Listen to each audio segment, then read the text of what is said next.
Bonjour Jérôme, donc pour ce Grand Prix de Montpellier 2011, comment se sont passées les qualifications?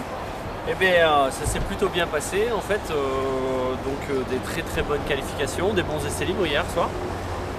Ça marchait bien, enfin, j'étais assez satisfait de mon matos. J'ai fait une première manche où je fais une petite erreur, mais j'ai fait un 6e temps je crois. La deuxième était très très bonne, je rate la pole pour position pour quelques dixièmes. Et dans la dernière, on avait fait un petit test sur la motorisation, c'était pas excellent.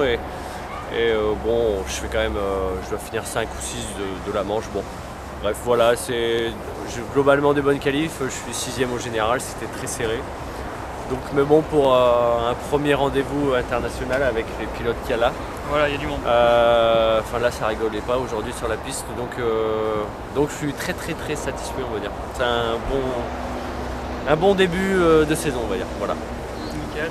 Au niveau de la voiture, on voit que tu as changé tout ton matériel, tu es passé pour l'instant sur des OS en cours de test et puis surtout sur la Gamma. Oui.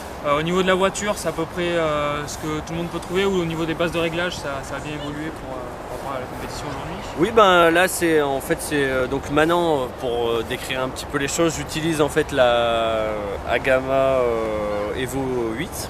Donc c'est une voiture qui est apparue dans le commerce il y a à peu près un an. Et qui est aujourd'hui distribué par la société Nemo Racing, dont je suis employé depuis quelques mois. En fait, ma mission va être un peu de développer. Nemo Racing distribue, pour raconter rapidement, les produits donc, qui sont à Gamma. Plus tard, une gamme de moteurs et de pneus qui sont en train d'arriver pour tout ce qui est France et Angleterre. Et donc, moi, je vais m'occuper en fait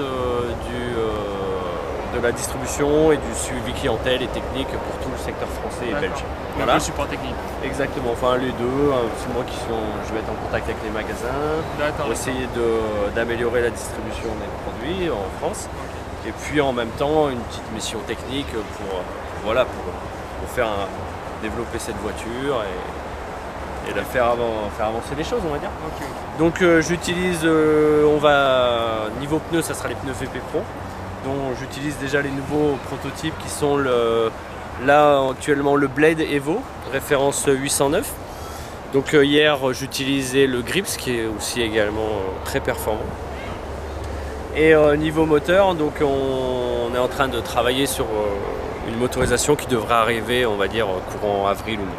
Voilà, qui sera nos propres moteurs. Okay. Objectif pour ce GP pour demain, on va dire demi et finale, histoire de faire ça bien? Bah écoutez, oui, bien sûr. Déjà, je pensais pas être aussi bien aujourd'hui sur le week-end. Donc là, maintenant, bien sûr, aller en finale. Et puis en finale, essayer d'accrocher un podium, ce serait une très bonne chose. Après, la victoire, la deuxième ou la troisième place. C'est une finale, tout peut se passer. Ça finale, tout peut arriver, mais j'estime que si déjà je suis en finale et que j'arrive à jouer les 4-5 premières places, je serai très très très satisfait de mon week-end, on va dire. Okay. Et au niveau de ta voiture, est-ce qu'il y a des options, des conseils de montage spécifiques que tu peux nous dévoiler? Alors là, la voiture est quand même assez proche de l'origine. En fait, par rapport au kit qui est disponible dans le commerce aujourd'hui, on a juste modifié les barres anti-roulis. On a mis des barres anti-roulis plus fines. On a aussi, donc d'origine, c'est du 2.6 derrière et du 2.3 devant. Là, on utilise actuellement du 2.2 derrière et 2.1 devant, donc très très fin. On a modifié les pistons d'amortisseur, donc c'est ceux d'origine, mais on a agrandi les trous. Ce qui est vrai que ceux proposés dans le kit sont, à mon goût, proposent des trous un peu petits. Donc la voiture est très très rigide sur la piste. Oui, peut-être pas adapté aussi pour nos pistes en France ou... Ouais, et puis c'est surtout, on a des amortisseurs en 17 mm qui sont très gros aujourd'hui par rapport à la concurrence. Et avec l'origine en 6 trous de 1.3, c'est un peu petit à mon goût. Donc là, ce qu'on a fait, on a repercé l'avant à 6 x 1.5.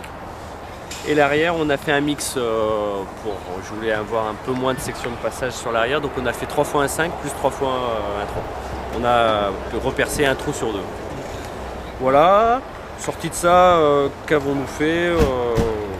Rien de bien particulier, je regarde. Après, c'est beaucoup de petites options, genre platine radio carbone, le rapport, là on utilise une 16 dents par rapport à l'origine, donc on tire un poil plus court. des petites choses comme ça, quoi. Les triangles gris. Les triangles, oui, j'ai oublié, les triangles gris, les triangles hiver. Donc comme les températures en ce moment sont très froides, les triangles hiver proposés par la marque s'adaptent très bien parce que c'est vrai que les noirs sont plutôt faits pour rouler par haute température, genre 20-25 degrés, et ils ont tendance à être un peu cassants. Donc là on met les gris et c'est parfait. Ça permet de faire travailler un peu mieux la voiture en plus, donc on gagne pas mal en adhérence. Voilà, globalement après du réglage, on a mis la batterie derrière. Comme nous on peut choisir de mettre la batterie devant ou derrière sur la platine radio, là on l'a mis derrière pour avoir un peu plus de stabilité. Sorti de là, on utilise les ressorts d'origine, donc rien de bien exceptionnel. Et juste pour finir, la base de diff environ, c'est quelle Alors, ordre d'idée cette voiture motrice beaucoup par rapport à ce que j'ai connu par le passé. Donc là on est donc descendu avec des diffs assez fins parce que sinon on avait vraiment une voiture un peu violente. Donc là je roule en 2000 à l'arrière, 2000 au centre et 3000 devant. Voilà, quelque chose de très souple, mais ça permet d'avoir une voiture quand on retombe des bosses qui est très à l'aise, un peu facile à conduire. C'est pas mal, c'est pas mal du tout. Ok. Merci beaucoup pour toutes les infos et puis bonne chance pour demain. Mais pas de soucis, et puis j'espère qu'on aura l'occasion de se revoir dans l'année sur RC Mag. Bonjour à tous nos amis lecteurs. Et puis qu'ils n'hésitent pas à venir me contacter pour les utilisateurs, soit sur le forum, soit sur notre forum, soit sur ma boîte mail. Pour avoir des infos, on est là pour les aider à faire marcher mieux leur agamin, on va dire, et plus tard pneus et moteur. Voilà. D'accord, merci Jérôme pour ces conseils. Pas de soucis. Et bonne chance pour demain. Merci. Et pour la saison 2011 en CF, on espère te voir briller. Mais je l'espère, mais il n'y a pas de raison. Parce que là, histoire qu'il y ait un peu d'alternance. Voilà. Quand je vois le matériel que j'ai, je pense qu'il y a quelque chose à faire. Ouais, je confirme que sur le circuit, c'était assez impressionnant. La marche. Merci. C'est cool. À bientôt. Au revoir. Top.